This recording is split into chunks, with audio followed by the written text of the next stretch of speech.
Hey everyone, it's QuickyBaby and welcome back to World of Tanks, and today's video is going to be called Too Fast, Too Strong. I'm not specifically saying that the vehicles, at least the T55A that I'm going to be playing, is too strong for the game, or alternatively they're too fast. It's more about the impact that we're going to have in the game and how we're going to be able to use our vehicle, completely dominate it. You're going to see some high impact games in short periods of time, with obviously an element of luck and when things go right, and for every time you see something like this happening, there's probably going to be about 3 or 4 games, or maybe even more games where things don't go right at all.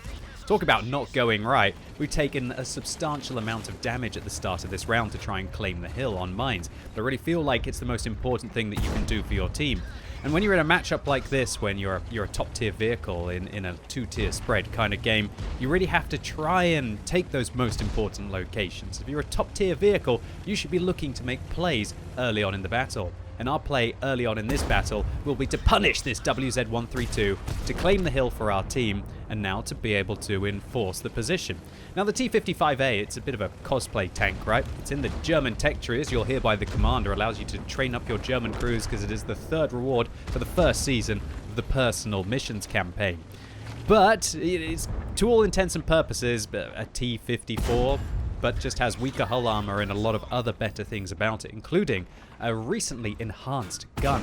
This thing is awesome. The 100mm main armament on this vehicle had its aim time buffed. It had its turret traverse dispersion buffed, which just means that you can snapshot more like a tier 10 medium tank than a tier 9 medium tank now. In addition to this, the vehicle received some shell velocity on its standard rounds and improved its power to weight ratio massively. This thing is packing a 750 horsepower engine now, which previously it felt like a more sluggish T54 that had a better gun and worse hull armor but just as good turret armor, but now it just feels like this dominant tank at tier 9. And I really don't play this vehicle enough. Now, in retrospect, reviewing this game and thinking about all of the statistics of the vehicle, it's really nice that Wargaming have made the reward vehicles actually very competitive, if not probably slightly even better than the standard T54. Then again, it's a slippery slope because obviously this vehicle is a reward tank, and so the only people who are going to be getting it are arguably the better players, and so if Wargaming make it statistically as strong or stronger, then they're going to be able to overperform in the tank. And you're going to get Object 907 syndrome. Yeah, God, still so jelly that I don't have a 907, but maybe one day my day will come. I've never actually tried to do one of the campaigns. Maybe if I get extra bored in World of Tanks one day, I'll have to go and do that. Not saying that I don't enjoy the clan wars of World of Tanks. I did that for 6 months back in 2012, where all I did for 6 months of my life was pretty much just play clan wars. It was a hell of a lot of fun, but sometimes you just gotta to think about whether you want to keep investing your time into things like that. Talking about investing here, this UDES is not doing very well, and we are putting all of our shells into him. Unluckily, we were unable to secure the kill, but got our revenge on the bat chat. Artillery on the enemy team. Alright, cool, so a T-34-3 in the corner, and right now the game's still fairly close, but you see how we've completely surrounded the enemies. I'm above them, we've got them on one flank, we've got them on another flank, and this is where things are going to go really awful for the enemy team. You just can't afford to be flanked from above and from both sides. Now it's just so easy to be able to get shots in from different angles, and to all intents and purposes, the game, even though it looks like it's close, is not going to be close for very longer, and it is pretty much sealed. But spoilers, let's focus on what we're able to do with the T55A here. So these positions on mines, when Wargaming made all the maps HD in 1.0, they definitely changed the openings that you have from the hill. Now a vehicle like this with its 5 degrees of gun depression is definitely not comfortable to use on the hill. However, if you try and work these ridge lines and with a lot of practice and think about how you can line up on the slope and use the maximum of those 5 degrees, I just can't quite dip the gun enough to be able to shoot the hull armor, but with a micro adjustment we can just sling one over the slope. And within the first 4 minutes of this game, we're up to 5,600 damage and 5 kills because this tank does have a whopping 2,500 DPM. It's one of my biggest favorite things, or should I say one of my biggest hates about Tier 8, is that all of the Tier 8 medium tanks have got pretty much the same DPM as the Tier 7, the same DPM as the Tier 6, and really the same DPM as Tier 5. It goes like this. If you imagine that this is DPM going up along the Y-axis, and this is like the tier going along the X-axis for the medium tanks, it goes up at Tier 5, and then it just stalls through 6, stalls through 7, stalls through 8, and then bam, it goes up for Tier 9. And all of the tier 9 vehicles, even the ones with the worst DPM, like the, well, what mission did I just manage to complete here? Oh, destroy 6 enemy vehicles and 3,000 damage. I'm not complaining about that one. We'll talk about 6, now 6 becomes 7. But tier 9 is a massive step up in DPM.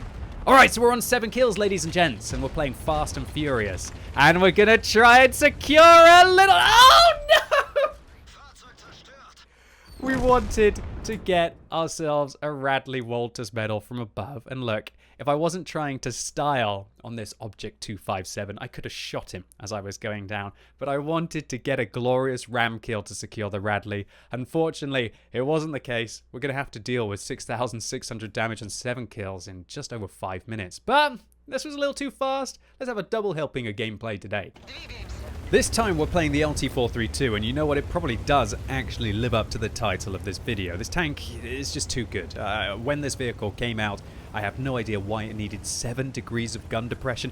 How can a tank with a turret like that actually manage to depress that gun 7 degrees? You know, you'd expect it to be like the Rheinmetall Panzerwagen with the actual top of the gun coming through the roof.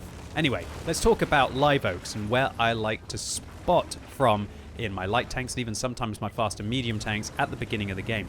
Now, of course, there's a few opportunities. You can go down into this location, but I feel like going down into this location is a little bit dangerous. I'll highlight the bush that I'm talking about in just a second. And I found this little bush here that you can actually make your way into, and it's pretty darn sneaky. But unfortunately, we actually managed to get lit up, and I'm thinking, where did we manage to get spotted from there?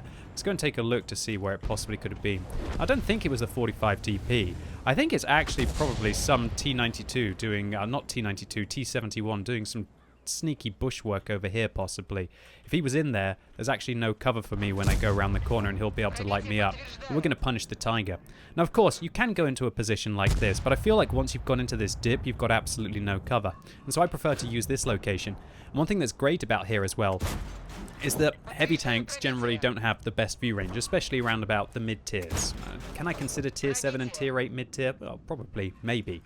So this T-34, he's probably got about 400 meters view range, 450 meters view range max, and so I'm able to shoot him and spot him without him managing to catch me. And maybe we found out who managed to spot us there. I'm not sure if it was the SG or if it was the AMX 1390, but we don't need to worry about that right now because we've got an opportunity to shut down the tier 9 light tank on the enemy team.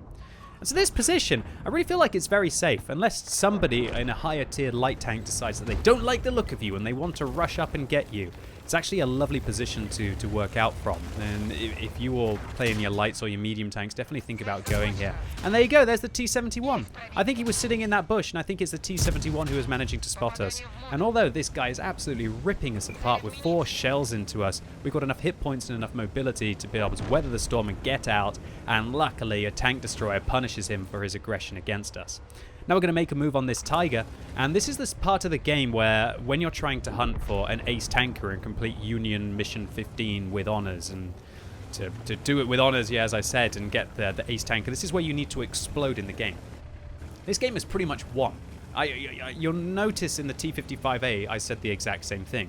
And it's not like I'm only seeing that when I watch the replay back. I knew it. I knew it at the time. And hopefully all of you have developed that feeling as well in the game of, okay, game is won. Now it's time to risk my hit points. Now it's time to take more chances. Now it's, an opportunity to risk getting hit more by the enemy, because it's not going to be the end of the world if you get caught out, because really your team is going to win. And then if you can force the enemy to miss, like the IS here, because he feels under pressure and he just wants to take his chance before artillery starts nailing him, then yeah, this thing does start to rip its opponents apart. Oh my word, 3 shots in, rolling for 220. That's pretty high for, I think, the 180 average that this vehicle has. And there we go, we force him to miss us again, and we get to hopefully finish him off through the turret. But this is not enough. I'm thinking, even though 3.5 minutes into the game it's already over, let's continue to push as aggressively as we can, see if we can pick up the artillery and maybe some vision on the WT Alpha Panzer IV as well. Now look at the vision that we actually managed to put out from the start of the game there. And that's a very dominant location at the C45 area, or even the BC45 area. But here you go, pigs in the dip, lovely, shutting down one, and I'm thinking, yeah, he's gone, I'll get him with this shell. But I actually derped the shot, but oh well, I'm in a heavy light tank. So I'll ram him and I'll only take a little bit of damage in return for doing so, right? And then hopefully we can manage to catch a glimpse of the WT Alpha Panzer IV at the end of this round, hopefully pushing our total up to 6,000 combined, and that's really where you start to to push for getting an ace tanker in a vehicle like this. And I'm just going to go straight at him. I don't care. I take the risk. Whatever, bro. Oh, my own artillery shoots me a little bit. But I was thinking he was expecting me to camp behind the building. And I think we gave him a bit of a surprise as we did manage to go through there. And again, there's no reward for staying alive, I don't believe, at the end of the game. Although there might be a tiny experience bonus. I'm not sure. But unless you want to reserve your credits. And I'm not saying to just dive out in front of an autoloader when you're reloading. Get yourself absolutely destroyed. But I think this is one of the biggest differences between kind of reaching a plateau and then pushing through it, is recognizing when it's time that the game is won to be able to push in, to be aggressive and try and turn your third class into a second class, or hopefully your first class into an ace tanker. So all in all, 2 cracking results for 2 cracking vehicles, and of course they're Soviet. To all intents is Soviet before somebody jumps up and says, well, actually, QuickyBaby, it's a German medium tank. Yeah, oh, come on, it's a Soviet tank.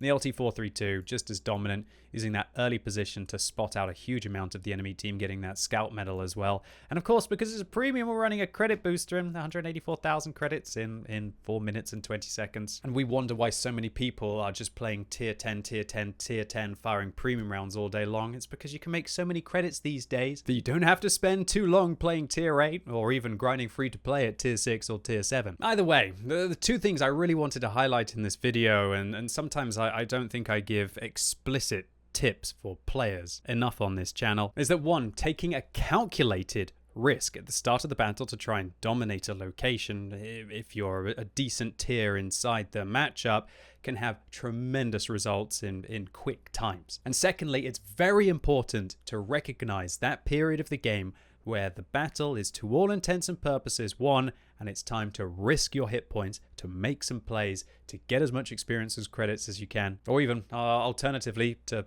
push your stats, if you care about them, a little bit higher. Anyway, that's it for today, ladies and gents. I hope you enjoyed this one. If you did, give it a thumbs up. But if you hated it, make sure you give it a thumbs down. And if you're watching this video as it's released on Sunday, it's time for another World of Tanks Tech Tree Showcase on twitch.tv/QuickyBaby. And this week, lots of you have voted for the Progetto M40 mod 65. I guess that's because it's on track currently on the North American server. So I guess there's no better time to show off the entire tech tree so you can see if it's a line that's worth grinding, or alternatively, if you already have the vehicles, maybe you can pick up a few tips and tricks along the way. And if you've never seen one of my tech tree showcases before, they're the most popular content of World of Tanks on Twitch, and I'm absolutely proud of it, so thank you so much to everyone for backing them up every Sunday evening. Anyway, I'm really looking forward to seeing all of you right now on twitch.tv/QuickyBaby, and as always, thank you so much for watching. You've been epic, and hopefully I'll see you soon.